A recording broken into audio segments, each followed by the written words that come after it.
At mukhang nagkaroon ng alitan ang pangkat natin at ang pangkat ng China doon. Ngayon,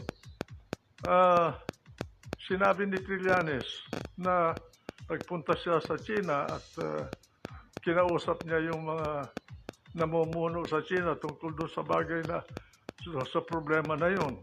Ako naman, bilang presidente ng Senado noon, tinanong ko sa kanya, anong karapatan mo na nagpunta sa China? Yung ba, kusang loob mo lamang ang nagpunta ron? Sabi niya, hindi. Nagpunta ako doon, may authority ako. Sinong nag-utos sa'yo na pumunta ron? Pagkatapos sumagot si Presidente Aquino, sabi niya, ako ang nag-utos sa kanya.